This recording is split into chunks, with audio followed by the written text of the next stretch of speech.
Vaxtınız xeyir. Bugünkü mövzumuz təbii zonalar və torpaq tipləridir. Biz bilirik ki, yer kürəsi günəş ətrafında hərəkət edir və yerin günəş ətrafında hərəkət nəticəsində müxtəlif cür proseslər, məsələn, fəsillər yaranır və yeri həmçinin günəş şüaları isidir. Günəş şüası hər yerdə eynidir. Yer kürə forması olduğuna görə ekvatordan qütblərə doğru getdikcə günəş şüalarının düşmə bucağı da dəyişir və buna uyğun olaraq iqlim qurşaqları yaranırdı. Mən iqlim qurşaqlarının sadə formasında belə qeyd etmişəm üzərində. Buradan baxa bilərsiniz. Və həmçinin iqlim qurşaqlarına uyğun olaraq da təbii zonalar yaranır yer kürəsində və təbii zonalar nədir? Təbii zonalar təbii komponentlərdir, hansı ki onların daxilində bitki, heyvan, mikroorqanizmlər, torpaq, relyef, süxurlar, iqlim xüsusiyyətləri hamısı birlikdə bir-biri ilə bir kompleks təşkil edir. Bunlara deyirlər təbii zonalar. Və təbii zonalar iki cür formalaşır. Bir, ekvatordan qütblərə doğru, buna deyirlər enlik zonalığı və yaxud enlik zonallığından əlavə biz deyə bilərik şaqili zonallıq və ya azonallıq. Azonallıq isə gördüyünüz kimi, məsələn, ətəkdən zirvəyə doğru, yəni mütləq hündürlükdən asılı olaraq təbii zonaların bir-birini əvəz etməsidir. Yəni, buradan belə bir qayda çıxır ki, təbii zonalar iki cür paylanır. Ekvatordan qütblərə doğru enlik zonallığı və ya təkcə zonallıq. Bir də dağın ətəyindən zirvəsinə doğru hündürlük və yaxud şaqili zonallıq. Buna da deyirlər azonallıq. İndi baxaq təbii zonalar nələrdir? Hər bir təbii zonanın daxilində ona uyğun olan, məsələn, bitki, heyvan aləmi, mikroorqanizmlər, torpaq tipləri ayrılır. Misal üçün, baxırıq burada. Şimali Amerika materikidir və təbii zonalara uyğun olaraq heyvanat aləmi ekvatordan qütblərə doğru qanuna uyğun şəkildə formalaşmışdır. İndi başlayaq iqlim qurşaqlarının daxilində yerləşən təbii zonaların xəritəsinə. Təbii zonaların xəritəsi budur. Mən bu xəritədə isə üzərində bəzi şeyləri qeyd etmişəm. Və ekvatorial iqlim qurşağı ilə başlayaq. Ekvatorial iqlim qurşağının daxilində rütubətli ekvatorial meşələr təbii zonası formalaşır. Rütubətli ekvatorial meşələr təbii zonası başqa bir iqlim qurşağının daxilində deyil, yalnız ekvatorial iqlim qurşağı daxilində yaranır. Torpaqları qırmızı, sarı, ferat və yaxud laterit torpaqlardır. Torpaqda rəngin qırmızı olmasının səbəbi torpaqda dəmirin miqdarının çox olmasıdır. Belə deyim, sanki yağış çox yağdığı üçün torpağın paslanmış rəngi, dəmirin paslanmış rəngi səthə çıxır. Ona görə dəmirin miqdarı çoxdursa, torpağın rəngi qırmızı rəng, alüminiumun miqdarı çoxdursa, sarı rəngdə olur və yağıntıların miqdarı bu ərazidə 2000 mm çatdığına görə torpaqlar daha çox bataqlıqlaşmış torpaqlardır və torpaqda bataqlıq olduğuna görə ekvatorial meşələr təbii zonasında heyvanlar adətən yaruslarda, yəni ağaclarda mərtəbələr şəklində yaşayırlar. Məsələn, ekvatorial iqlim qurşağı daxilində yaranan rütubətli ekvatorial meşələrə baxaq. Cənubi Amerikada Amazon meşələrdir, planetimizin ağciyərləri hesab olunur. Həmçinin Cənub meşə qurşağının əsas hissəsini təşkil edir. Sonra Konqo meşələrdir, yəni hər biri cəngəlliklər hesab olunur bu ərazilərin. Cənub-Şərqi Asiyada Filippin adaları, cənubda yerləşən adalar, Malakka yarımadası, Zond adaları, Kalimantan adası, Yeni Qvineya adalar və digər adalar, bu işarələdiyim ərazilər rütubətli ekvatorial meşələr təbii zonasında yerləşir.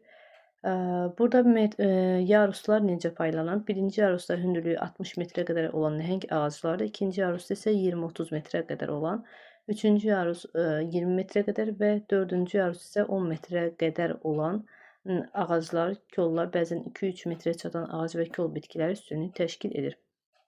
Heyvanların bu cür yaruslarda yaşamasının səbəbi həm torpağın bataqlıq olması, həm də yırtıcı heyvanlardan qorunma məqsədi ilə yaşayırlar. Burada hansı bitki növlərinə rast gəlinir desək, məsələn, təbii kauçuk və yaxud heyvə ağacı xüsusilə Cənub-Şərqi Asiya ölkələri üçün xarakterikdir. Sonra balsə ağacı, dünyada ən yüngül ağacdır. Seyba, hündürlüyü 80 metrə çatan ağacdır. Çörək ağacı, palma, banan, bu kimi ağac növlərinə rast gəlmək olur. Heyvanlardan timsahdır, ilanlar, həşəratlar, anakondalar, xüsusilə də Amazon çayında. Sonra tutquşudur, kolibri, meymunlar, tapir, ən böyük gəbirici olan kapibar və digər heyvan növlərinə rast gəlmək mümkündür. Rütubətli ekvatorial meşələrdə həmçinin kimyəvi və üzvü aşınma üstünlüyü təşkil edir. Kimyəvi aşınma hansı ki suyun təsiri ilə yaranırdı və bu ərazilərdə də suyun miqdarı həddən artıq yüksəkdir, çünki il ərzində yağıntı bərabər paylanır və boldur. Həmçinin üzvü aşınma da canlı aləm təsirinə yaranır və canlı aləm də müxtəlif olduğuna görə bu ərazilərdə üzvü aşınma üstünlüyü təşkil edir. İndi baxaq biz rütubətli ekvatorial meşələr təbii zonasına. Bu gördüyünüz kimidir. Burada ağaclar bir-birlə sıx yerləşir, yəni bu cəngəlliklərdir. Həmçinin şəkildə də baxanda qeyd etmək olar ki, rütubətli hava üstünlüyü təşkil edir. Çünki yağıntısı əvvəl qeyd etdiyim kimi 2000-3000 mm qədər, buxarlanması 1500-2000 mm qədərdir və rütubətli əmsalı birdən böyükdür. Həmçinin Amazon meşələrində Perunun paytaxtı Limadan Braziliyanın Resife şəhərinə qədər Trans-Amazon magistralı çəkilmişdir. Aşağıdakı sxemdə onu görə bilərsiniz şəklini və gördüyünüz kimi yağış o qədər çox yağır və torpaq o qədər çox palçığa çevrilir ki, yağışdan sonra oradan maşınlar hətta keçə bilmir, batır.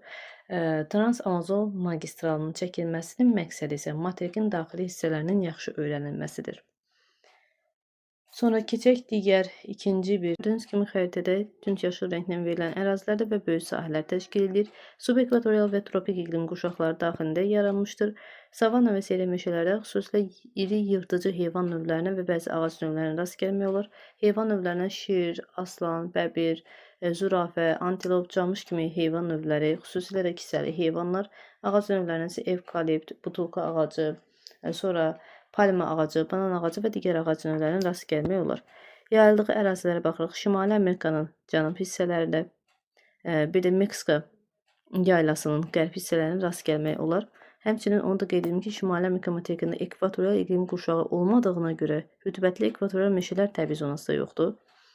Cənubi Amerikanın ekvatordan şimalda savannalar adlanan Llanos, ekvatordan cənubda isə Kampos adlanır və Braziliya yaylasının əsas hissəsini təşkil edir.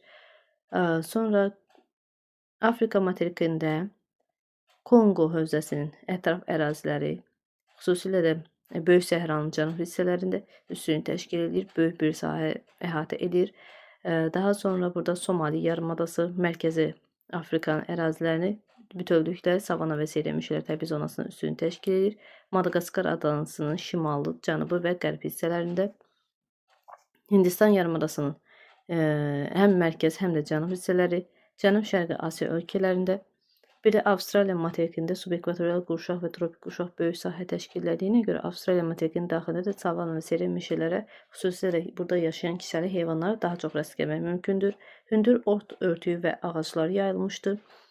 İndi savanna təbii zonasına baxaq. Növbəti xəritədə baxın bu şəkildədir. İri heyvan növləri və hündür ağaclar, ot örtüyünə rast gəlmək mümkündür savannalarda.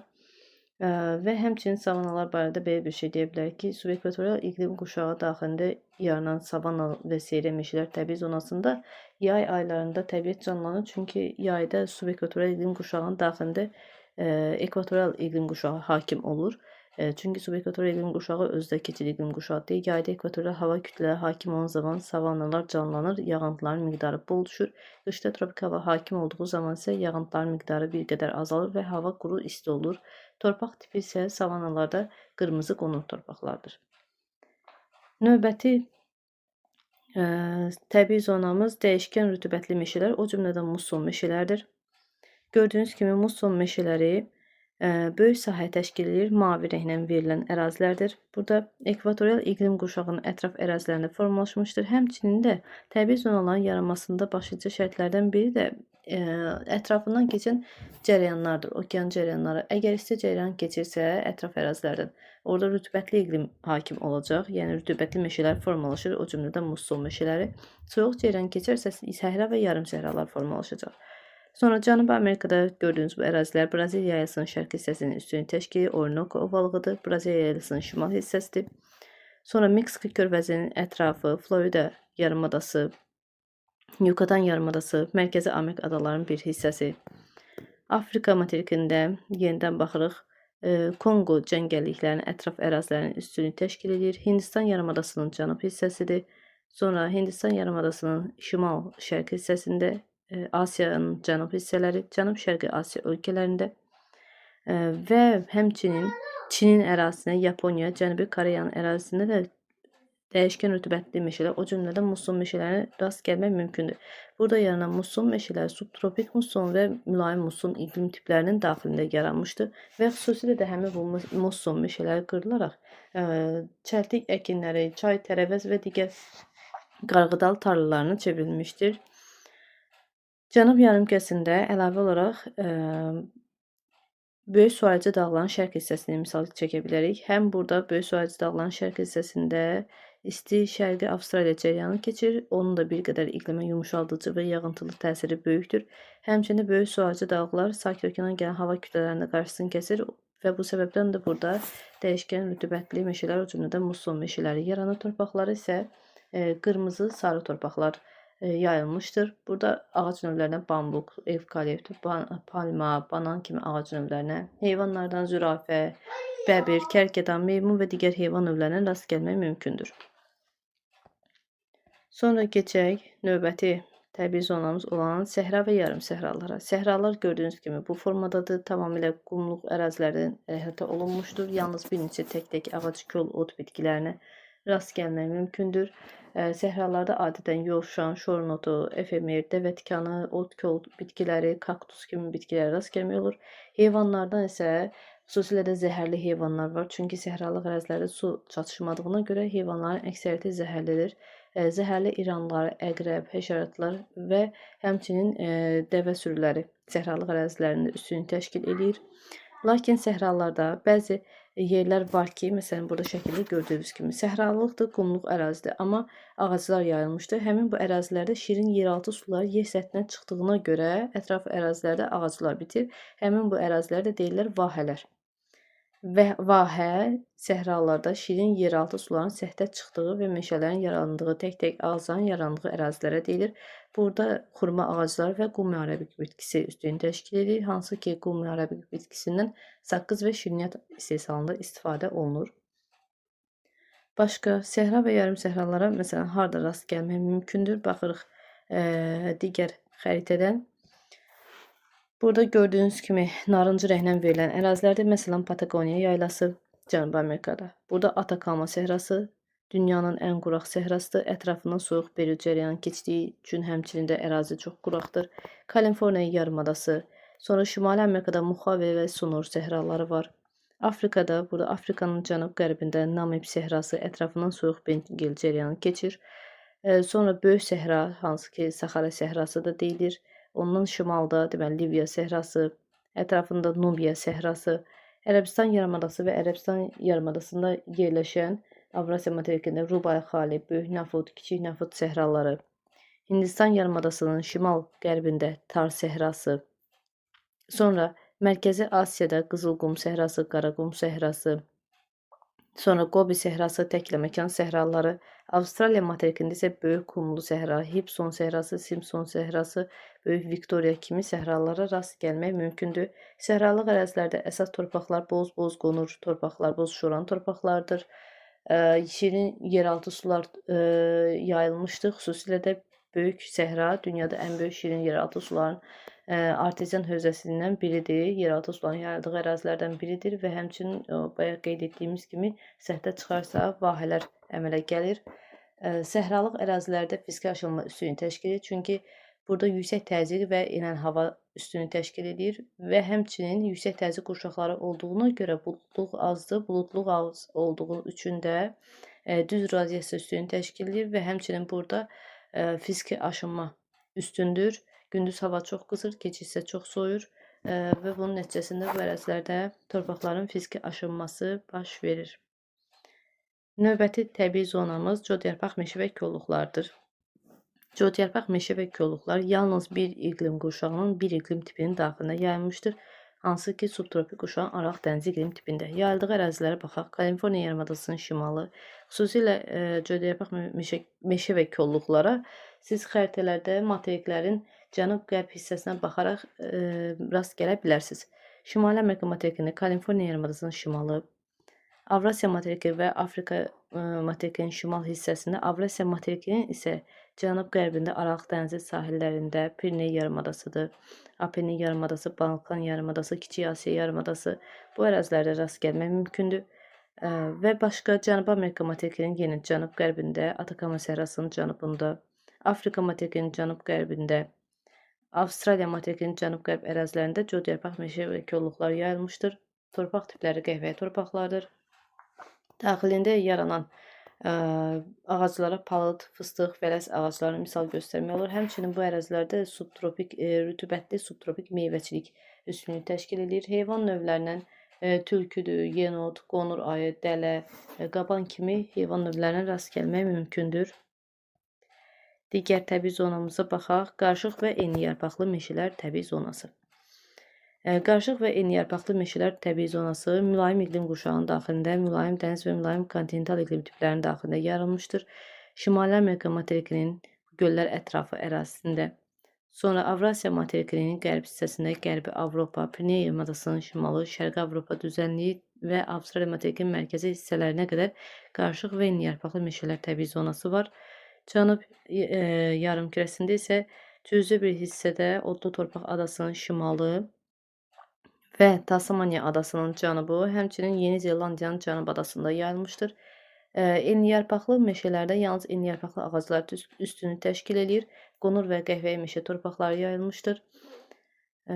Qarışıq meşələrdə isə çimli pazol torpaqlar üstünlük təşkil edir. Həm burada enliyarpaqlı, həm də iyniyarpaqlı meşələr var. Yəni həm şam, ağcaqayın, küknar kimi ağaclar, həm də palıd, fıstıq, vələs kimi ağac növlərinin rast gəlmək mümkündür. Heyvanlardan sığındı, dələdir, sincabdır və digər heyvan növlərinə rast gəlinir. Sonra növbəti təbii zonamız çöllərdir. Çöllərin yer kürəsi üçün və meşə çölləri yer kürəsi üçün əhəmiyyəti böyükdür. Çünki çöl ərazilərindən taxılçılıq üçün istifadə olunur.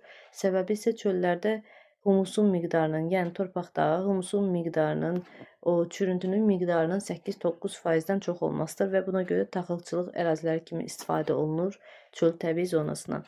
Çöl təbii zonası Şimali Amerika materikində preri, Cənubi Amerika materikində kampoz, Avstraliya materikində meşə çöllər skreb, Şimali Amerikanı dedik, Avrasiya materikində isə çöl təbii zonası step olaraq adlanır.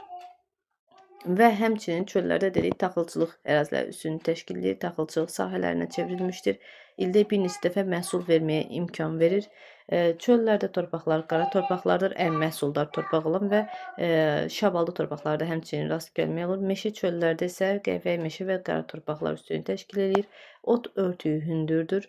Ağ ot, qırtıc, taxıl kimi ot növlərinin rast gəlmək olur və bir neçə ağac növlərinə, tək-tək ağac növlərinə rast gəlmək olur.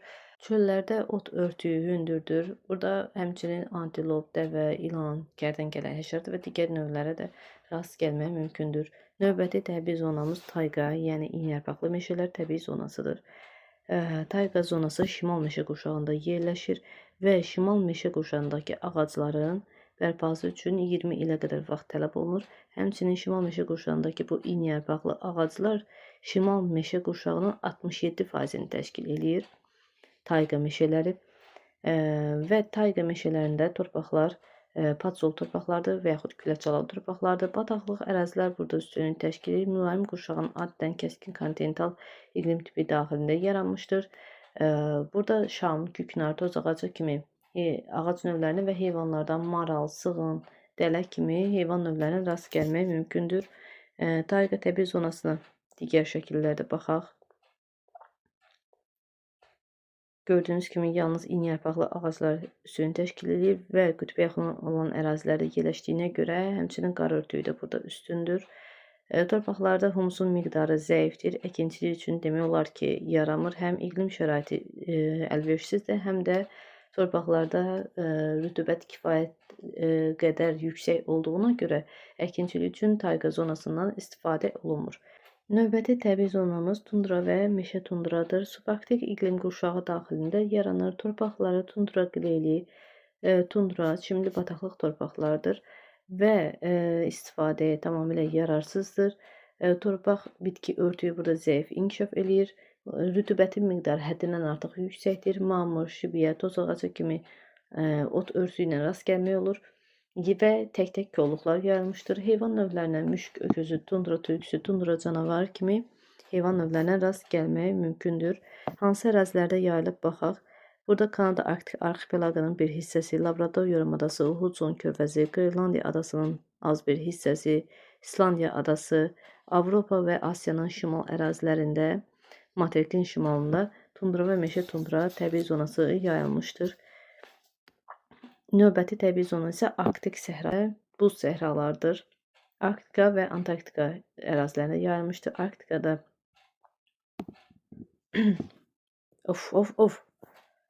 Növbəti təbii zonamız isə Arktika və Antarktika ərazilərində yayılan buz səhralardır. Torpaqları ibtidai torpaqlardır, yəni heç bir bitki örtüyü burada yoxdur. Heyvanlardan isə yalnız şimalda ağ ayı, mor, dəniz quşları, cənubda da həmçinin Antarktida materikində pinqvinlər, mor və digər heyvan növlərinə rast gəlmək mümkündür. Bu ərazilərə Arktik səhralar da deyilir, Antarktik və Arktik səhralar olaraq adlanır. Çünki heç bir bitki örtüyü yoxdur. Bir növ səhralıq ərazilərinə tropik səhralara bənzir, lakin burada iqlim olduqca soyuqdur. Yəni tamamilə torpaqlar ibtidaidir, heç bir bitki örtüyü yoxdur. Dərsimiz bu qədər. Ümid edirəm mövzunu başa düşdünüz.